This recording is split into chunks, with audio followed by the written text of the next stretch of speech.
C'est le temps qui fait la panique. C'est le temps qui fait la panique. Une émission qui vous explique l'inflation des paroles dangereuses en RDC.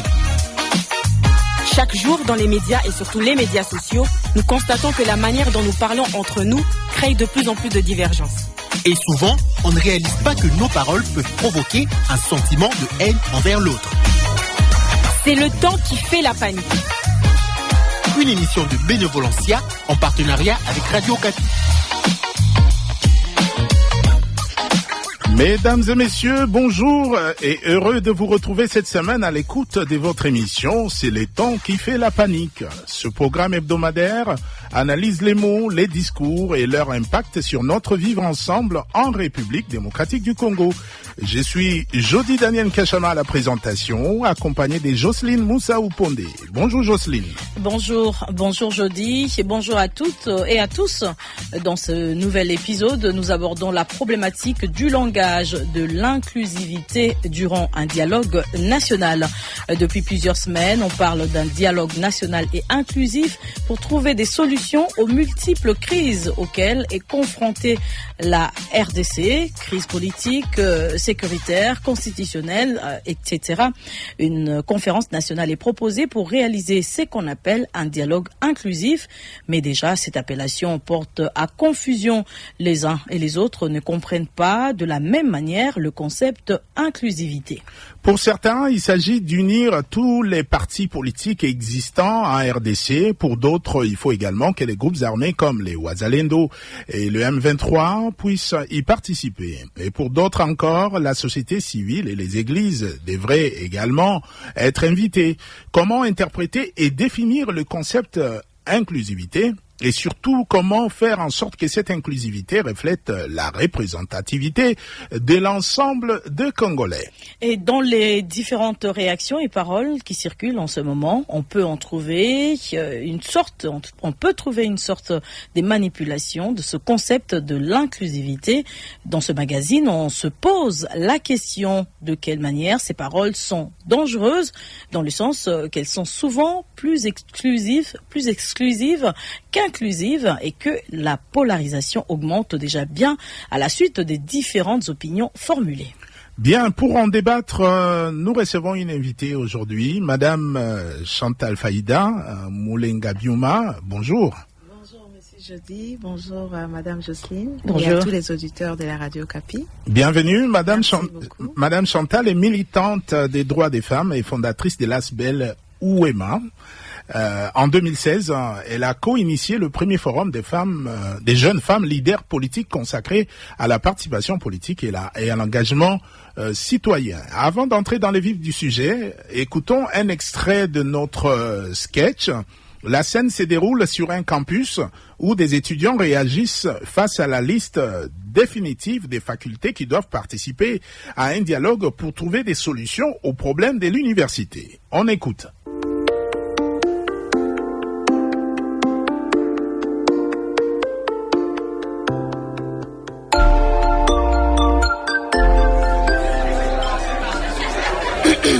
Les gars, c'est bon, d'accord ? Voilà la liste, d'accord ? Je vous la présente. C'est la liste définitive des groupes qui vont participer au dialogue pour trouver des solutions aux problèmes de notre université. Oui. Et comme vous pouvez le voir, tout est déjà calé. Jetez un coup d'œil, puis on va passer à la suite. C'est ça. Je vais voir. Liste définitive. Non mais attends. Tout est déjà calé. Donc, en fait, nous, on est venus faire figuration ou quoi ? On est là pour applaudir seulement ? C'est quel délire ça, hein ? On a 8 facs sur le campus et toi tu ne prends que 2. Mais franchement, ta liste là, c'est zéro inclusivité. C'est même de l'exclusion déguisée. Mais vous voulez quoi à la fin ? Ça va pas, moi. Inclusivité ne veut pas dire qu'on doit ramener tout le campus. Soyons sérieux. Non, mais soyons sérieux. On va se retrouver avec des centaines de gens. Comment on va faire ça ? Attends, ma chérie, attends. Pas trop si vite, attends un peu. T'as inventé ton propre dictionnaire ou quoi ? Qu'est-ce que tu veux dire par là ? Dis-moi. Inclusivité, ça veut dire que tout le monde est autour de la table. Toutes les facs doivent être représentées. C'est ça la base, non ? Ma chérie, c'est ça. Représentées ou pas, les facs qui veulent déjà la chute de notre université ne seront jamais dedans. Jamais. C'est clair. On a pris ceux qui peuvent faire avancer les choses. Point barre. Tu es qui d'abord pour prendre des décisions? C'est moi qui décide. C'est moi qui décide. Les gars, qu'est-ce qui se passe? Alors, les listes sont prêtes? Elles sont prêtes, elles sont là. Ok. Si c'est clair, je vais direct les afficher à Laval. Afficher quoi? Tout le monde les réclame là-bas. Afficher quoi? Cette liste déjà les afficher. Cette liste, mon frère, non. Ça va pas? Non, ça va pas passer. Ah bon? Quand toi, Kourou, tu chantes Bintou bien. Mais les gars, moi je crois que tout est déjà carré.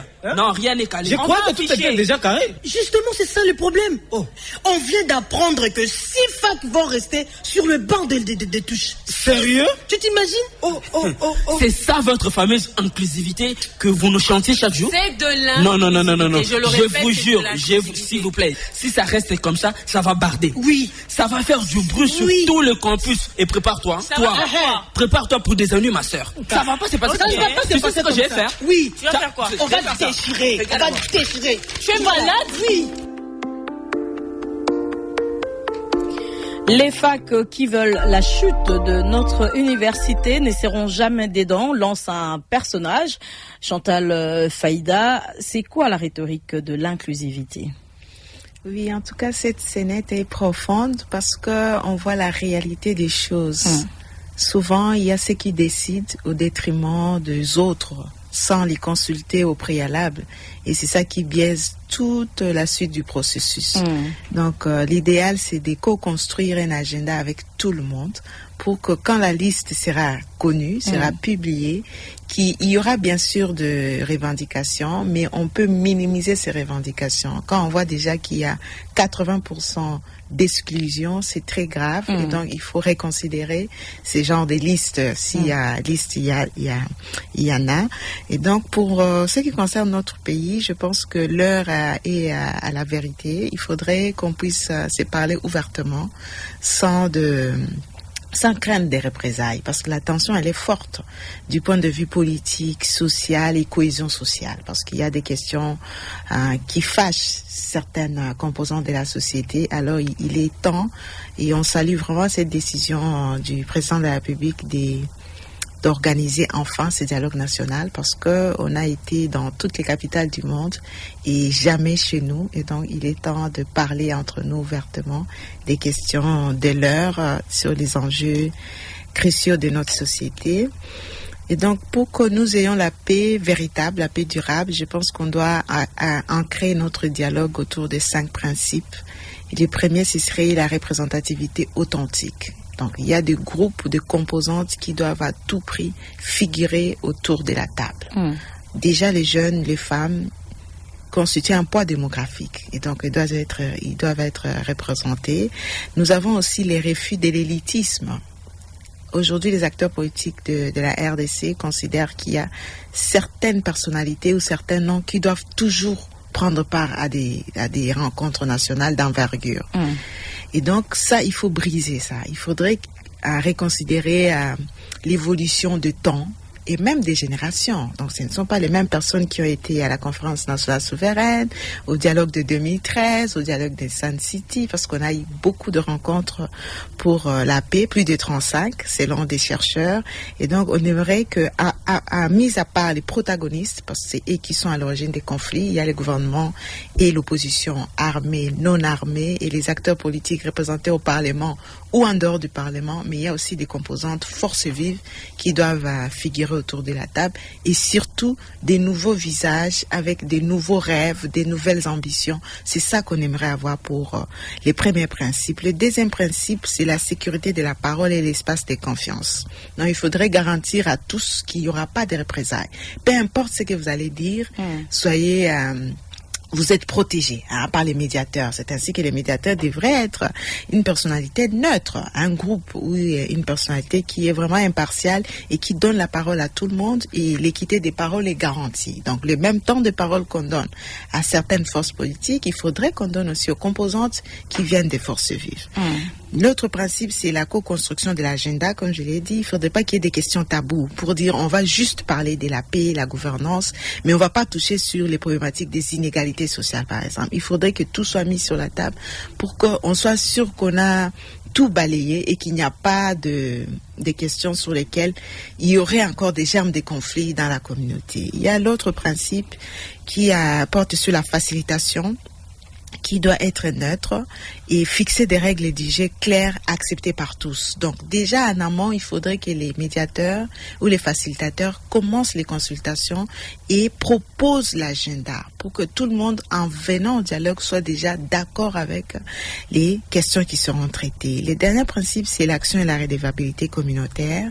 Donc il faudrait qu'à l'issue de dialogue ou de rencontre, qu'il y ait un compromis réaliste et mesurable, qu'il y ait un mécanisme de suivi et évaluation, qu'il y ait des séances de restitution transparentes auprès de la communauté locale et en fin de compte, un pacte social des refondations du vivre ensemble, parce que c'est ça qui nous manque. Aujourd'hui, il y a des gens qui en viennent même aux mains juste parce qu'ils ne sont pas du même camp politique. Donc on a perdu cette cohésion, cette acceptation mutuelle, parce qu'on est, d'après tout, on est unis par les sorts, comme on dit. On est RDC, on a un même pays, nous sommes même un peuple, bien qu'on ait beaucoup d'ethnies, beaucoup de tribus, bien qu'on ait beaucoup de partis politiques. Mais au-delà de tout ça, on a l'humain qui doit être au centre, qui doit être respecté, considéré en dépit de ses positions politiques. Donc il y a la tolérance. Et si nous voulons retourner à l'analyse des mots, nous parlons de l'inclusivité. De quelle manière est-ce que les différents participants manipulent leur version de l'inclusivité et l'imposent à leurs audiences? Oui, généralement, les participants qui font ça, ce sont des participants qui n'ont pas de feuille de route de départ. Donc, ils partent avec leur idée préconçue.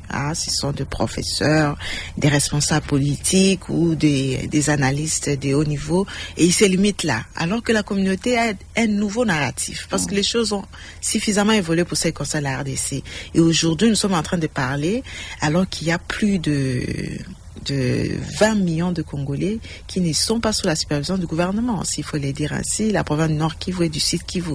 Donc c'est une situation qui n'a jamais existé pour la RDC. En 2012, c'était 2 semaines maximum d'occupation, et puis après, les rebelles sont partis. Mais aujourd'hui, les rebelles sont toujours là, alors que nous sommes une nation. Donc notre pays traverse une situation vraiment de crise existentielle, et donc il y a urgence de mettre de côté toutes les autres divergences et de mettre l'intérêt général au centre pour d'abord la réunification, recouvrer l'intégrité du territoire et par la suite trouver la cohésion sociale, la cohésion politique, parce qu'il y a ceux qui sont pour la révision de la Constitution, d'autres qui ne sont pas pour. Et donc toutes ces questions doivent être mises sur la table sans idée préconçue. Donc il faudrait que tous les acteurs viennent en sachant que je vais concéder une partie par rapport à mon cahier des charges. Donc, quand les politiques viennent, vous êtes au pouvoir, mais acceptez de concéder quelque chose. L'opposition, vous voulez accéder au pouvoir, acceptez aussi de concéder quelque chose. Ce sera qui va créer une situation vraiment de production constructive du pacte social refondateur de notre pays. Bien, Madame Faïda, comment éviter que le mot inclusivité soit pris en otage par des partis politiques et qu'il garde sa vraie connotation de représentativité pour l'ensemble des Congolais? Oui, donc les partis politiques au pouvoir ou en dehors du pouvoir devraient d'abord organiser des consultations. Et là, on part sur l'article 5 de notre Constitution ou l'article 6, si je ne me trompe pas, qui encourage les partis politiques à organiser l'éducation civique de ses membres. Et donc, il faudrait avoir des écoles du parti où on parle déjà de ces dialogues au niveau du parti et que chaque formation politique vienne avec un cahier des charges. Et là, la personne qui va représenter la formation politique ne va pas donner son opinion, mais ça sera l'avis d'un groupe. Et s'il faut consulter ces groupes, on peut lui poser la question à quel moment vous avez eu ces idées. Il va même montrer les évidences, les images, les vidéos où on a écouté tout le monde, les jeunes, les femmes. Et donc ça devrait déjà mobiliser toute la classe politique et sociale de notre pays, que ce soit les confessions religieuses, les réseaux confessionnels, qui puissent aussi organiser des consultations préalable. Et quand on viendra à la conférence nationale, que ce soit des cahiers des charges qui soient présentés et pas des opinions individuelles. Parce que ce qui est grave, quand on a une opinion individuelle, on peut être figé sur une position alors qu'il y a d'autres études ou d'autres analyses qui peuvent vous montrer l'inverse pour l'intérêt général. Oui, mais est-ce que le langage utilisé par les autorités et les médias permet-il aux parties prenantes et à la population de bien comprendre ce concept d'inclusivité? Oui, en tout cas, les médias et les autorités, ils ont un pouvoir qui est très déterminant quand il s'agit d'organiser des consultations préalables. Donc, ils viennent déjà avec leurs idées. Mais rassurez-vous, lors du débat, il y a toujours des choses qui sont extrêmement importantes, qui sont à considérer, qui permettent et à l'autorité et aux médias de reconsidérer leur stratégie. Parce qu'ils viennent en disant, nous, on a l'habitude de participer aux rencontres et nous connaissons les enjeux, parce qu'aujourd'hui, tout le monde parle de l'accord du 4 décembre de Washington. On parle des ressources minières. Alors, la plupart des acteurs politiques, ils viennent en disant notre pays doit pouvoir bénéficier de l'exploitation des ressources parce que nous sommes un pays solution à toutes les crises du monde, surtout avec les minéraux stratégiques. Oui. Alors, c'est ça, ce sont des concepts qui sont très difficiles à comprendre pour la communauté. Et alors, les gens disent, OK, d'accord, alors allez-y en prenant en compte que les jeunes doivent avoir l'emploi, les femmes doivent être représentées, les écoles doivent être construites. C'est souvent ça. Les centres de santé. Oui, mais si on commence par définir, par exemple, l'accord de Washington, si on le met à la disposition de toute la communauté, que chacun puisse comprendre la profondeur et venir avec des propositions. Parce que si c'était un accord léonard, on peut revoir ça. Ce n'est pas à dire que c'est figé, on ne peut pas y revenir. Mais aujourd'hui, on n'a pas accès à ça. Donc, les autorités ont gardé dans les tiroirs des documents qui engagent l'avenir, l'histoire du pays. Alors, c'est l'occasion de pouvoir remettre ça sur la table pour dire est-ce qu'on était favorable au départ? Est-ce qu'on ne peut pas changer? Donc, il faudrait vraiment qu'on soit souple pour accueillir, sportif, pour accueillir des propositions qui viendront de la communauté. Donc, c'est les moments mémorables pour la communauté de donner ces propositions pour l'avenir, la refondation de la nation.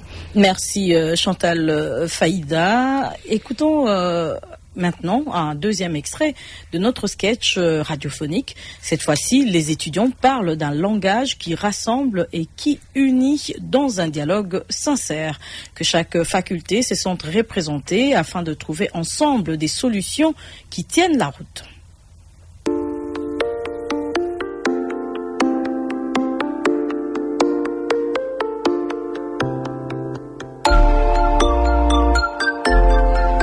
Regarde d'abord ce que je fais avec la liste. On va déchirer, c'est ça.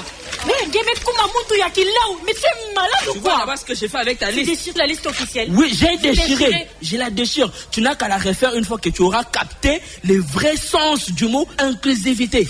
Tant que c'est pas inclusif pour des vrais, là, on va pas participer dans ces dialogues. Il y aura pas de dialogue. Attends, c'est toi qui parles C'est d'inclusivité, Mbouyi. Tu es malade. C'est toi qui bloques tout ce qui peut faire avancer le campus. Et tu oses parler Arrête avec tes discours là. On en a marre. On en a marre. Tu nous parles d'inclusivité, mais en vrai, tu fais de l'exclusivité. Stop. Moi, je fais de l'exclusivité. Mais tu n'entends pas ce qu'il dit? On est où là? Mais calmez-vous un peu, les amis. Oh, Tu racontes des bêtises. mais depuis tout à l'heure, vous vous embrouillez. Oya Loba. Rien ne marche, rien ne va. C'est quoi? Oh, mais en fait, vous parlez même pas la même langue. C'est ça le problème avec vous deux là. Bon, toi, explique-moi. Explique-moi ce que tu comprends sous inclusivité. Explique. Pour moi, être inclusif, c'est ramener les meilleurs, les vrais cerveaux, ceux qui apportent des idées, pas ceux qui viennent juste semer le bazar. Non, pour moi, c'est ceux qui comptent. On a un dictateur, Boigny même, être inclusif, c'est laisser personne sur les carreaux. Aucune fac ne doit rester au parking. Chacun doit avoir sa chaise, son micro et dire ce qui la dérange. Boigny même à inclusivité. Les gars, c'est grave, ça. les gars, C'est grave. écoutez-moi d'abord. Arrêtez avec vos définitions perso. Nous, la communauté de l'INIV, on s'en fout de vos petits dictionnaires là. Ce qu'on veut, c'est du concret. Exactement. Yangonde Tolingi, du concret, mon cher. Nous, ce qu'on attend de vous, c'est un langage qui rassemble et qui unit. Point. Un langage qui va permettre qu'il y ait un vrai dialogue sincère, touchant tout le vrai problème de notre UNIF. Voilà. Sans filtre. Voilà. Et qu'à la fin, que chaque étudiant de n'importe quelle fac se sente représenté. Vous voyez? Que chacun se dise, ouais, on a écouté mon problème. C'est ça. Voilà. Quand on arrive enfin à parler le même langage, on arrête de s'embrouiller. Les amis, arrêtez de vous embrouiller pour rien. Et on commence à trouver des solutions qui tiennent vraiment la route. Ne vous embrouillez pas, s'il vous plaît.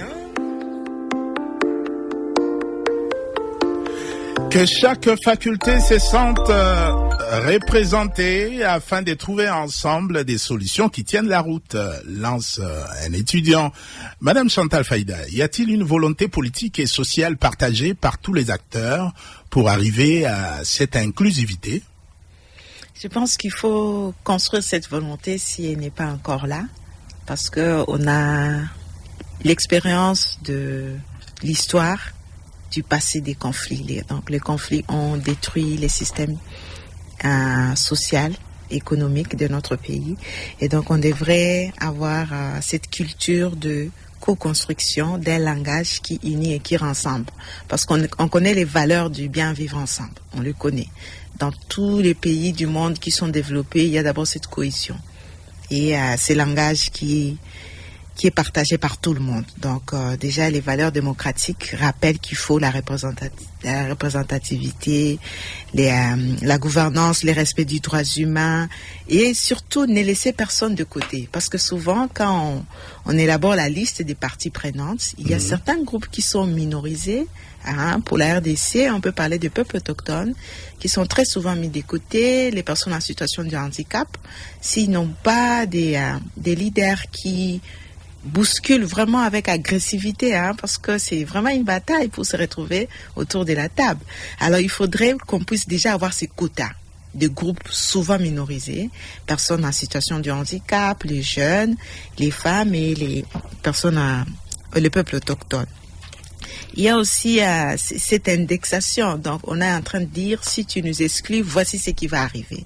Donc, les personnes commencent à craindre en disant, est-ce que ça vaut la peine si il y a des menaces et des indexations? Donc, il faudrait garantir à tout le monde que on va écouter vos desiderata, on va les considérer. C'est la raison pour laquelle on a parlé des consensus.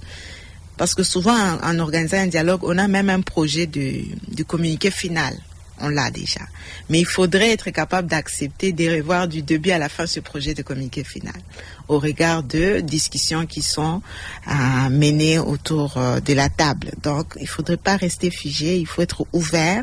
C'est là le rôle du médiateur. Il faudrait que le médiateur rassure tout le monde que son idée sera prise en compte. Et il n'y a pas d'idée bête, il n'y a pas d'idée à rejeter. C'est juste les rassembler dans les secteurs, parce qu'on a souvent 3 secteurs politiques, économiques et culturels. Donc, il faudrait avoir pour chaque secteur des mesures à prendre, des innovations à considérer et surtout les comités de suivi. Dans ces comités de suivi, il faudrait aussi inclure tout le monde parce qu'il y a toujours des mécanismes de suivi de tout ce qui sera adopté.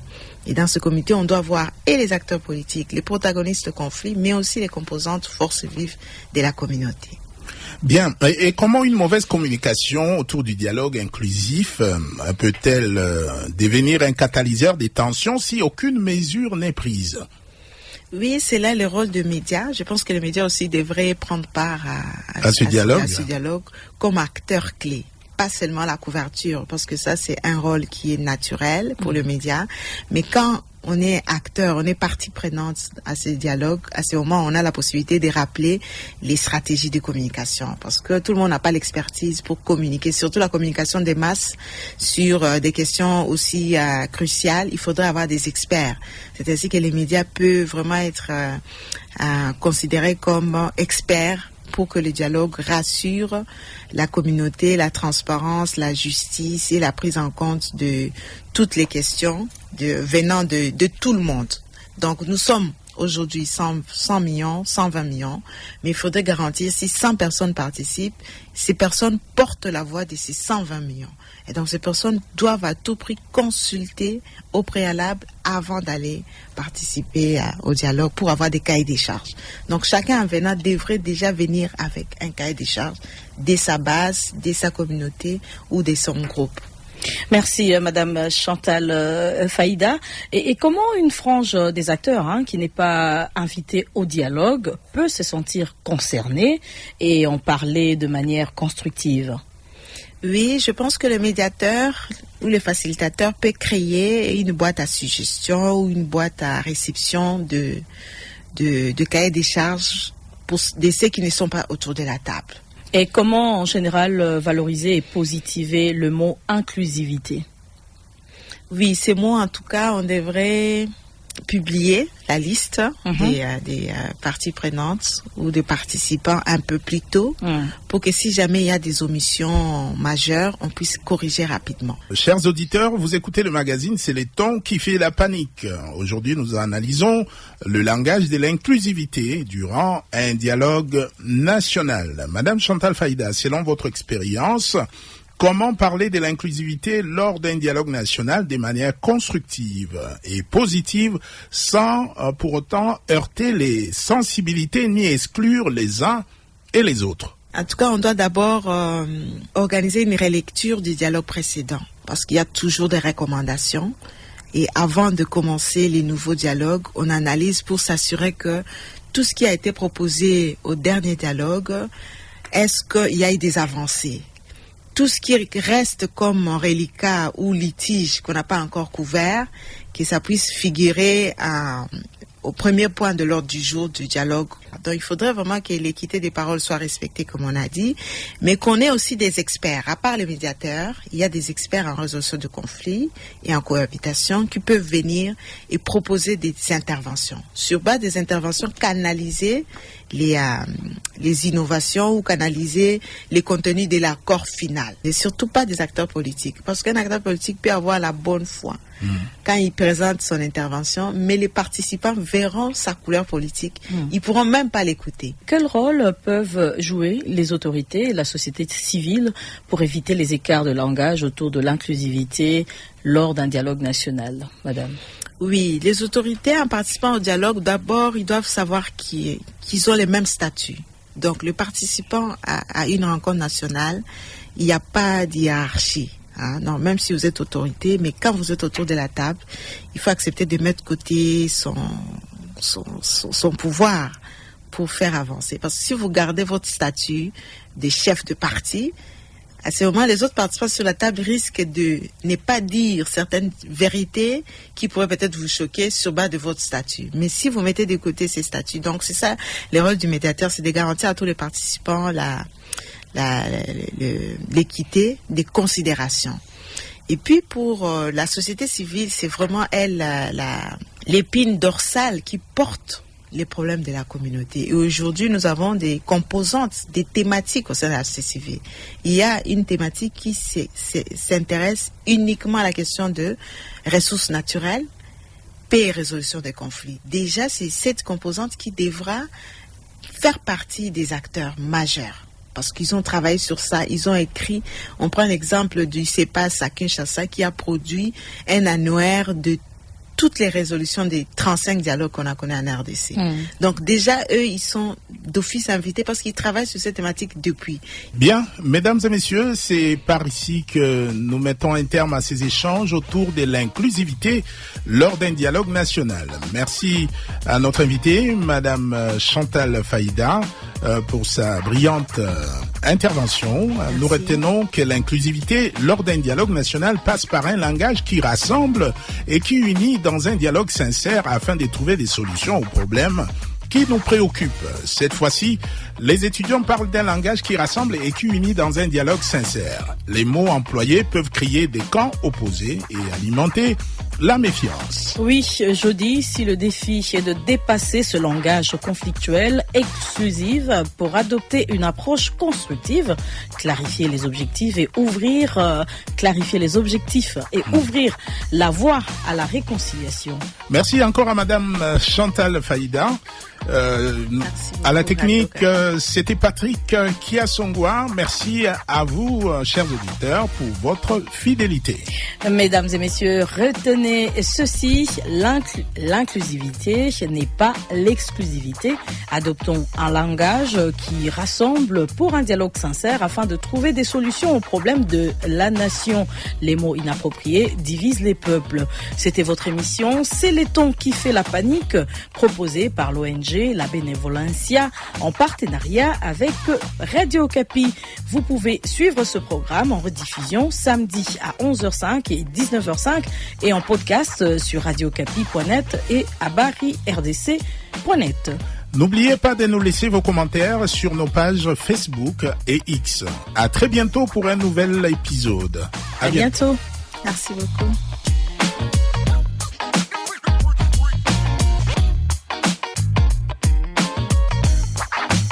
C'est le temps qui fait la panique.